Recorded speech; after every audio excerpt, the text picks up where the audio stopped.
learn how to make this. Start from the middle and make 4 curves.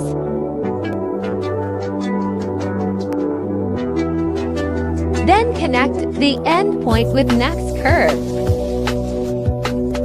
Then start filling with these lines from the outer corner. And keep filling.